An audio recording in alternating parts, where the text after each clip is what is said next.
Bonsoir à tous.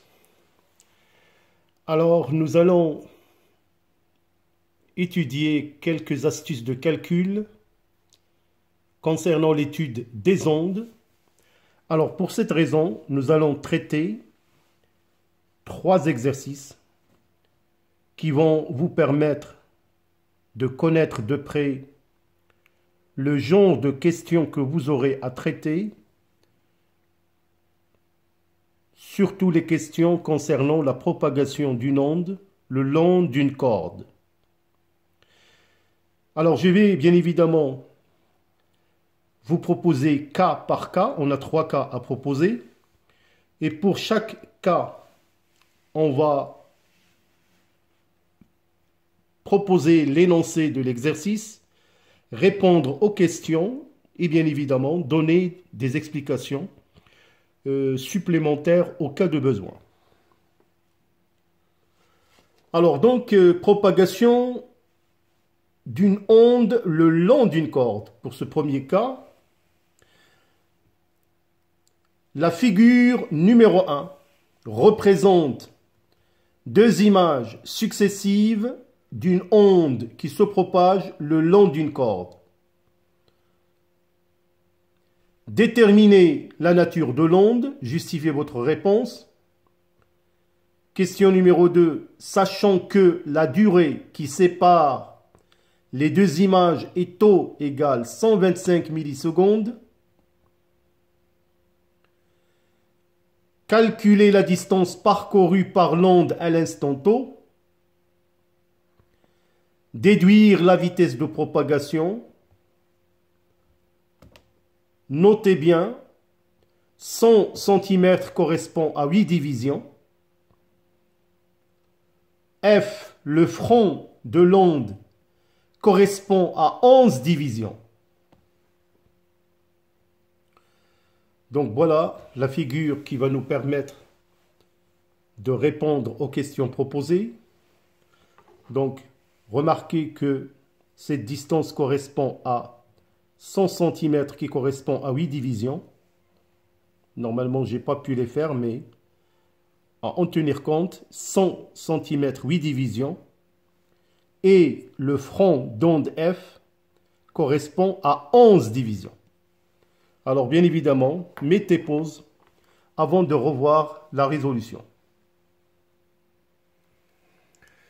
Alors concernant la première question, déterminez la nature de l'onde, justifiez votre réponse. Alors il suffit de voir la figure 1 pour dire, on remarque que le mouvement des points de propagation est perpendiculaire au sens de déplacement de l'onde. Donc il suffit de voir la perturbation qui montre que le mouvement des points et de propagation est perpendiculaire au sens de déplacement de l'onde. Donc l'onde est transversale. Nous avons déjà vu dans le cours que la propagation d'une onde le long de la corde est une onde transversale, unidimensionnelle.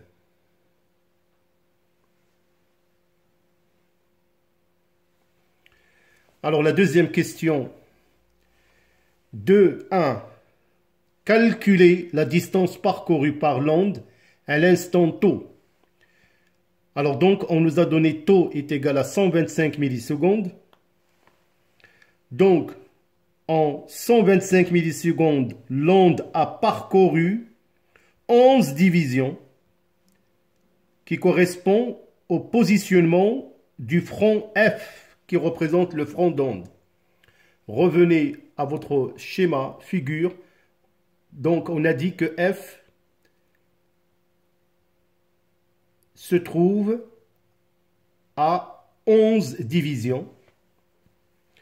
Donc, selon la figure 1, on a 8 divisions qui correspondent à 100 cm et 11 divisions va correspondre à la distance parcourue par le front d'onde. Alors, après calcul,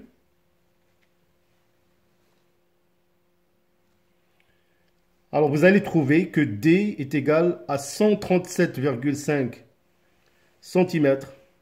Normalement, D égale 1,38 mètres.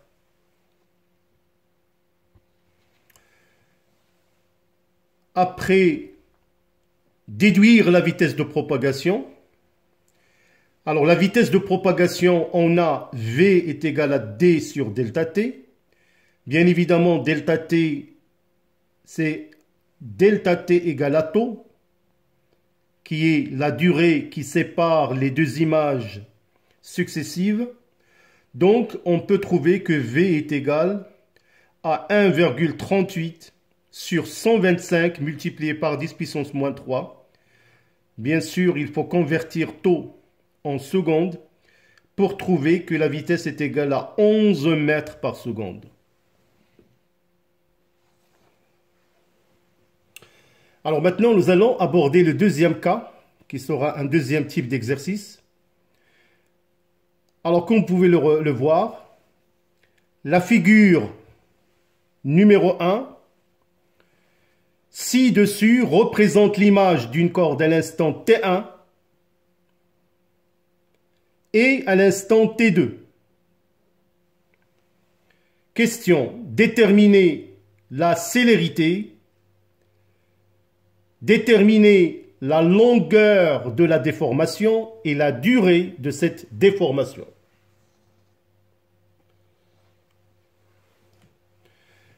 Bien évidemment, pour répondre à ces deux questions, vous êtes censé prêter toute l'attention à la figure numéro 1 et surtout l'évolution ou la propagation de l'onde, surtout le front d'onde, entre les instants T1 égale 5 secondes et T2 est égal 7 secondes.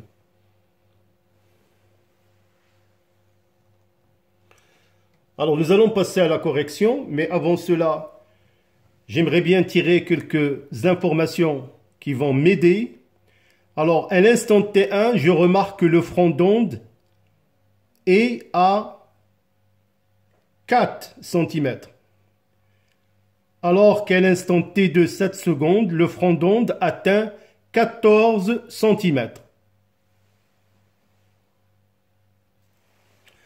Alors, pour répondre à la première question, déterminer la célérité ou la vitesse de propagation. Alors, d'après la figure, donc la distance parcourue par l'onde entre les instants T1 et T2 est D égale 14 moins 4. Donc, l'onde a parcouru 10 cm. De ce fait, la vitesse est égale à D sur delta T, D sur T2 moins T1. Application numérique, vous allez trouver que cette vitesse est égale à 5 10 puissance moins 2 mètres par seconde. Alors pour la deuxième question, déterminer la longueur de la déformation et la durée de cette déformation. Alors revenez à votre figure numéro 1. Remarquez que le front de l'onde est à 4 cm. Donc, de cette déformation, on peut déduire la longueur de la déformation. F est positionné à 4 cm, donc 4 moins 2. Donc, c'est L, 4 moins 2, ça donne 2 cm, la longueur de la déformation. Chose qui va me permettre de calculer la durée de la déformation, sachant que la vitesse est constante. On a V égale petit l sur delta t. Alors, on peut déduire que delta t est égal à L sur V. Application numérique. Vous trouverez que delta t est égal à 0,4 secondes.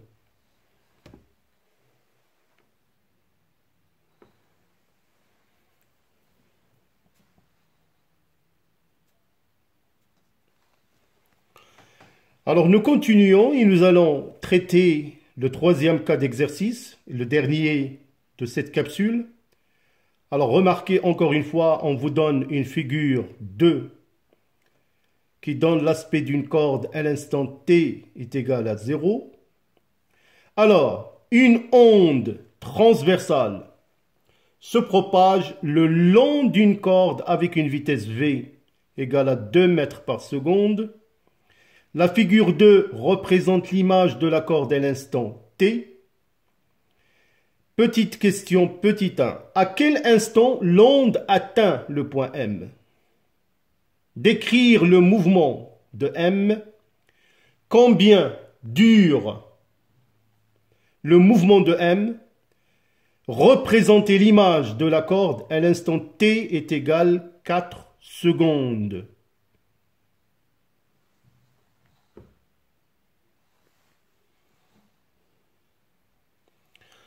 Alors, avant de passer à la correction, remarquez dans un premier temps que le point M représentant le front d'onde est situé à 5 cm. Donc, les graduations sont données en centimètres. 1, 2, 3, 4, donc 5. Alors, la première question, à quel instant l'onde atteint le point M? Alors, tout d'abord, d'après la figure numéro 2, SM est égal à 5 cm. Alors, on peut déduire que la vitesse est égale à SM sur delta T, qui est égal à SM sur Tm moins T0. Alors, nous continuons donc V est égal à SM sur Tm, puisque T0 est égal à 0, ce qui implique que T indice M est égal à SM sur V, application numérique. Alors, vous allez trouver 2,5 10 puissance moins 2 secondes. Alors, la question suivante, décrire le mouvement de M. Alors, le point M reprend le même mouvement de la source S. Donc, le point M monte et redescend pour occuper sa position initiale. Vous savez maintenant que la propagation d'une onde le long d'une corde, c'est la propagation d'une forme d'énergie sans qu'il y ait propagation de la matière. Alors la question suivante, c'est combien dure le mouvement de M? Alors selon la figure numéro 2, il faut bien évidemment revenir à la figure 2 et déterminer la longueur de la perturbation ou la longueur d'onde. Vous allez trouver que L est égal à 1 cm, c'est 5 moins 4 égale 1 cm. Nous avons déjà la vitesse comme donnée, donc V égale à petit l sur delta t. Delta t égale sur V, application numérique. Vous allez trouver delta t égale 0,5 10 puissance moins 2 secondes. Alors la dernière question, représenter l'image de la corde à l'instant t est égal 4 secondes. Alors bien évidemment, nous allons déterminer à cet instant 4 secondes, nous allons déterminer combien l'onde a parcouru. Alors, à l'instant t est égal 4 secondes, l'onde a parcouru une distance d telle que d est égal v multiplié par t, donc ça fait 2 multiplié par 4, ça fait 8 cm. Bien évidemment, nous allons reproduire le même schéma et nous allons le déplacer jusqu'à ce que le front d'onde atteint 8 cm, comme vous pouvez le voir sur le schéma. Ben voilà cette série d'exercices qui sont assez simples. Bien évidemment, vous aurez d'autres, surtout où nous allons étudier les ondes sonores, la propagation des ondes à la surface de l'eau et éventuellement l'étude de la diffraction de l'onde lumineuse. D'ici là, portez-vous bien. Bonne soirée et à bientôt.